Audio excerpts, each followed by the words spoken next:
दोस्तों, स्वागत है आपका हमारी साइकोलॉजी क्लासेस में। तो आज हम आपको बताने जा रहे हैं एग्जाम पेपर के बारे में जिसका नाम है लाइफ स्पैन डेवलपमेंट, जो कि साइकोलॉजी का है, मनोविज्ञान का एग्जाम पेपर है, एमए सेकेंड सेमेस्टर का।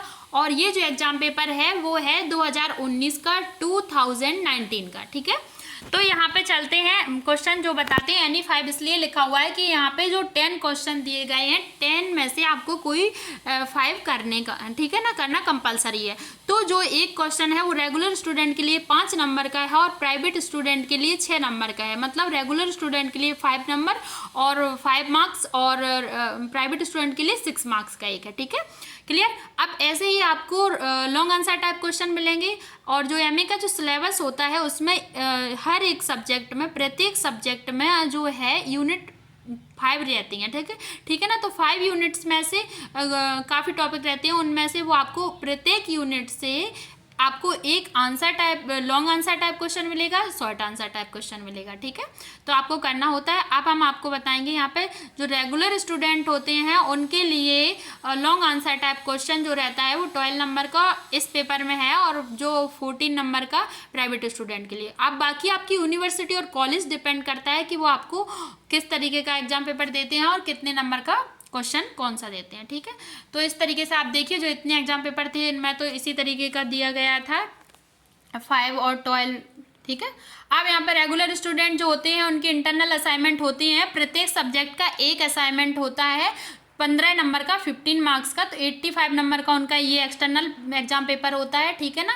और जो प्राइवेट स्टूडेंट होते हैं उनका ये एक्सटर्नल एग्जाम पेपर ही होता है और ये एग्जाम पेपर जो है उनका 100 मार्क्स का रहता है। ठीक है, तो प्राइवेट स्टूडेंट जो रहते हैं उनका 85 और प्लस वो इंटरनल असाइनमेंट के 15 मार्क्स को ऐड करके इक्वल टू 100 हो जाता है। ठीक है, उनके ऐसे 100 नंबर होते हैं।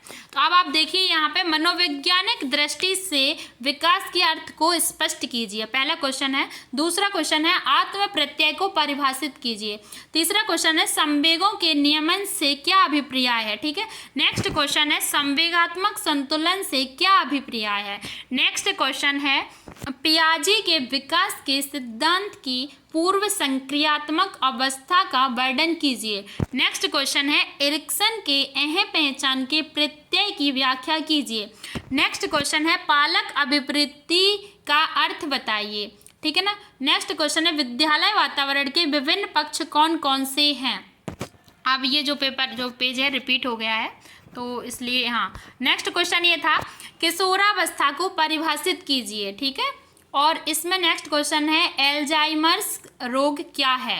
ठीक है ना, तो what is Alzheimer's disease.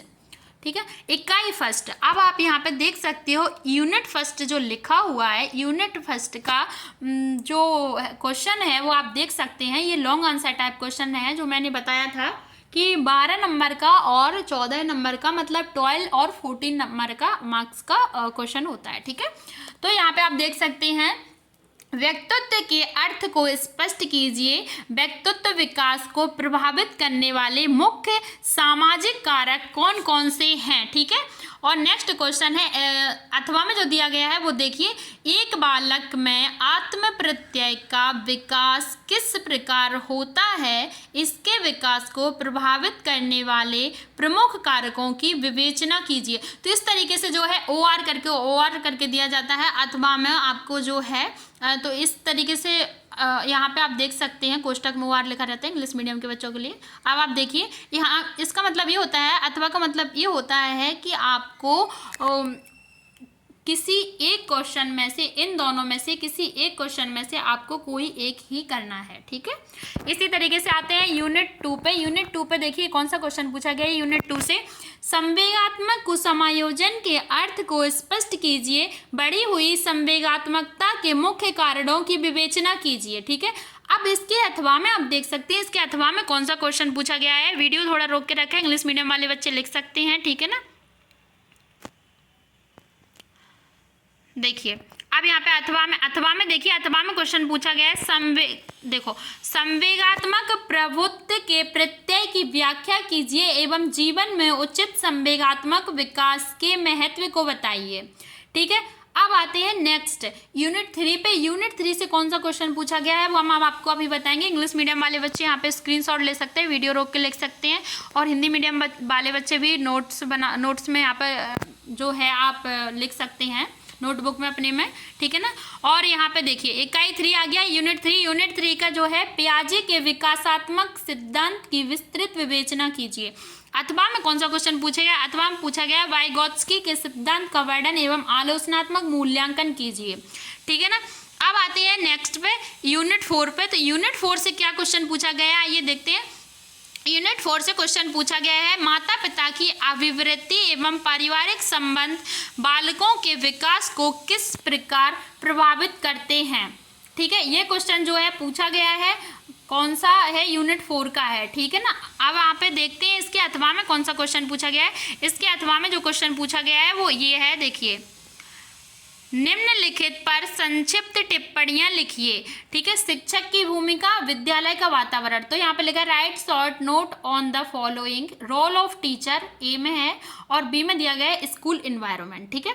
Next question है आपका यूनिट 5 से पूछा गया है। यूनिट 5 का जो क्वेश्चन है आप देखिए, यूनिट 5 का जो क्वेश्चन है वो कौन सा है, किशोरावस्था में किशोरावस्था में मनोवैज्ञानिक एवं सामाजिक विकास के विभिन्न पक्षों की विवेचना कीजिए, ठीक है ना। इसके अथवा में जो क्वेश्चन दिया गया है देखो उसमें लिखा है निम्नलिखित पर संक्षिप्त टिप्पणियां लिखिए, और इसमें देखो आ और कोष्टक में बा लिखा हुआ दिख रहा है आपको। तो आ में दिया गया है वयस्क अवस्था की मुख्य समस्याएं एवं दायित्व, और दूसरा जो बा नंबर करके है वृद्धावस्था में संज्ञानात्मक हास, ठीक है। तो यहाँ पे देखिए right short note on the following, ये करके कोष्टक में दिया गया है। देखो ये जो कोष्टक में लिखा हुआ है उसका है main problems and responsibilities of adulthood, ठीक है। अब जो बी करके कोष्टक में दिया गया है वो है cognitive decline in old age, ठीक है। आई थिंक आप सभी को समझ में आ गया होगा एग्जाम पेपर किस तरीके का आता है। तो thank you so much. Video अच्छा लगा है तो शेयर करें, लाइक करें, चैनल को सब्सक्राइब करें। मिलते हैं नेक्स्ट वीडियो में। Thank you so much.